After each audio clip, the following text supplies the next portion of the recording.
Hello అండి, అందరికీ నమస్తే. Welcome back to our channel Telugu kitchen. ఈరోజు వీడియోలో మీతో ఒక అద్భుతమైన రెసిపీని అయితే షేర్ చేసుకోబోతున్నాను. ఇలా గనక మీ ఇంట్లో మీరు ప్రిపేర్ చేసి పెట్టారు అంటే చేతిలోని ప్లేట్కి నోటికి అసలు గ్యాప్ లేకుండా తినేస్తారు. అంత రుచిగా ఉంటుంది. అంతేకాకుండా పిల్లలు స్కూల్ నుండి వచ్చేలోపు ఈ విధంగా స్నాక్ ప్రిపేర్ చేసి పెట్టినా లేదా ఇంటికి చుట్టాలు వచ్చినప్పుడైనా ఇలా క్రిస్పీగా ఆనియన్ ఎగ్ పకోడా వేశారు అంటే ఎంతో ఇష్టంగా తింటారు. ఒక్కసారి చేసి పెడితే మళ్ళీ మళ్ళీ అడిగి మరీ ప్రిపేర్ చేయించుకుంటారు.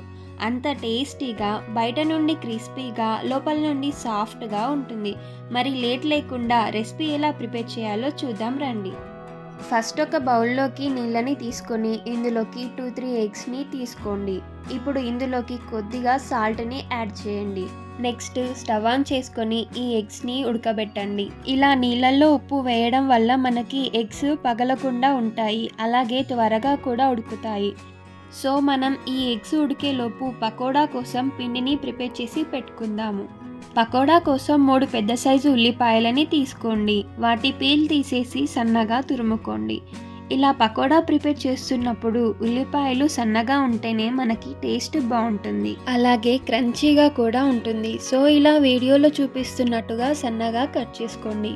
ఇప్పుడు ఒక మిక్సింగ్ బౌల్ని తీసుకొని కట్ చేసి పెట్టుకున్న ఉల్లిపాయ ముక్కలని వేసుకోండి. ఒకసారి ఉల్లిపాయ ముక్కలు ఇలా విడివిడిగా అయ్యేలాగా బాగా కలుపుకోండి. ఇప్పుడు ఇందులోకి రుచికి సరిపడా ఉప్పును వేసుకోండి. ఉప్పుని వేసుకున్న తర్వాత ఒకసారి ఉల్లిపాయ ముక్కలతో ఉప్పు కలిసిపోయేలాగా, ఉల్లిపాయల నుండి నీళ్లు తేరుకునేలాగా మంచిగా కలుపుకోండి.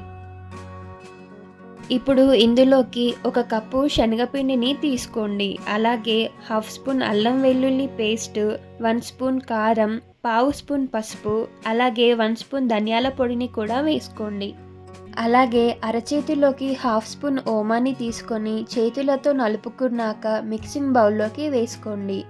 అలాగే సన్నగా తరిమి పెట్టుకున్న కొత్తిమీరని కూడా వేసుకోండి. ఇప్పుడు ఒకసారి ఇవన్నీ కూడా ఉల్లిపాయలతో చక్కగా కలిసిపోయేలాగా కలుపుకోండి. ఆ తర్వాత ఇందులోకి కొద్దిగా నీళ్ళని పోసుకుంటూ పిండిని కలుపుకోవాలి. సో మనకి పకోడా కోసం పిండి అనేది ఈ కన్సిస్టెన్సీలో ఉండేలాగా కలుపుకోవాలి. అప్పుడే మనకు పకోడా అనేది పర్ఫెక్ట్ టెక్స్చర్తో వస్తుంది. ఇది ఇలా కాసేపు పక్కన పెట్టండి. ఇంకోవైపు మనం ఉడకబెట్టిన ఎగ్స్ చూడండి, మంచిగా ఉడికిపోయినాయి. ఇప్పుడు స్టవ్ ఆఫ్ చేసేసుకుని ఎగ్స్కి పైనున్న పొట్టుని తీసేయండి. ఇలా 3 ఎగ్స్ పొట్టు తీసేసుకుని ఒక ఎగ్లో 2 పార్ట్స్గా కట్ చేసుకుని పెట్టుకోండి. ఒకవేళ మీరు ఇంకా ఎక్కువగా పకోడాని చేయాలనుకుంటే ఎగ్స్ని ఎక్కువగా తీసుకోవచ్చు. నెక్స్ట్ పకోడాలు డీప్ ఫ్రై చేయడం కోసం స్టవ్ ఆన్ చేసుకొని కడాయిలోకి ఫ్రైకి సరిపడా నూనెని తీసుకోండి. నూనె వేడిగా అయ్యిందా లేదో అని ఇలా చేత్తో ఒకసారి చెక్ చేసుకోండి. వేడెక్కిన తర్వాత మనం కలిపి పెట్టిన పిండిలోకి హాఫ్ పార్ట్గా కట్ చేసుకున్న ఎగ్ని ఇలా వీడియోలో చూపిస్తున్నట్టుగా ముంచుకొని పైనుండి పిండిని కవర్ చేయండి. ఇప్పుడు మెల్లిగా అడుగు నుండి ఎగ్ పీస్ ని తీసుకొని వేడివేడిగా ఉన్న ఆయిల్లో వేసేయండి. ఒకవేళ మీకు ఈ ప్రాసెస్ కష్టంగా ఉంటే మీకోసం ఇంకో ప్రాసెస్. ఇలా అరచేతుల్లోకి ఫస్ట్ కొద్దిగా పిండిని తీసుకోండి. ఇప్పుడు పైనుండి ఎగ్ పీస్ని పెట్టుకుని మళ్ళీ పైనుండి పిండిని వేసుకోండి. ఇలా ఎడ్జెస్ని సెట్ చేసుకొని చేతిల్లోకి నెమ్మదిగా తీసుకొని వేడివేడిగా ఉన్న ఆయిల్లో వేసేయండి.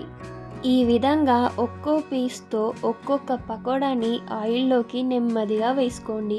సో ఇలా పకోడా చేస్తున్నప్పుడు మంటని హై ఫ్లేమ్లో కాకుండా మీడియం ఫ్లేమ్లో ఉంచుకొని డీప్ ఫ్రై చేసుకోవాలి. ఇలా ఒక 5 నిమిషాల పాటు ఫ్రై అయ్యాక ఒక్కొక్కటిగా ఇంకో వైపుకి టర్న్ చేసుకోండి. సో పకోడాలని ఇలా 2 వైపులా కూడా ఈక్వల్గా డీప్ ఫ్రై చేసుకోండి. అప్పుడే పకోడా అనేది మనకి మంచి రంగుతో టేస్టీగా వస్తుంది. మంటని మీడియం ఫ్లేమ్లోనే ఉంచాము కాబట్టి డీప్ ఫ్రై అవ్వడానికి కాస్త ఎక్కువగానే టైం పడుతుంది. కానీ ఎగ్ పకోడాలు మాత్రం క్రిస్పీగా భలేగా కుదురుతాయి. అంతే, ఇలాగా వీడియోలో చూపిస్తున్నట్టుగా మంచి రంగులోకి వచ్చేలాగా ఫ్రై చేసుకున్నాము అంటే క్రిస్పీగా టేస్టీగా ఉండే ఆనియన్ ఎగ్ పకోడా తయారు అయిపోయింది. ఇప్పుడు పకోడాలని ఒక్కొక్కటిగా కడాయిలో నుండి తీసుకొని ప్లేట్లోకి సర్వ్ చేసుకోండి. ఇలా చేసి పెడితే ఎవరు మాత్రం తినకుండా ఉంటారు? టేస్ట్ చూసి ఆహా అనాల్సిందే. ఈసారి మీ ఇంటికి చుట్టాలు వచ్చినప్పుడు లేదా స్పెషల్ అకేషన్స్ ఉన్నప్పుడు ఇలా ఎగ్ పకోడాని చేసి పెట్టండి. సూపర్‌గా ఉందంటారు. మరి రెసిపీ ఎలా వచ్చింది అనేది నాతో కామెంట్ బాక్స్‌లో షేర్ చేసుకోండి. అలాగే వీడియో నచ్చితే ఒక లైక్ కొట్టండి. మరిన్ని రెసిపీస్ కోసం మన ఛానల్ తెలుగు కిచెన్‌ని సబ్స్క్రైబ్ చేసుకొని పక్కనే ఉన్న బెల్ ఐకాన్‌ని యాక్టివ్ చేయండి. Thank you for watching. Bye bye.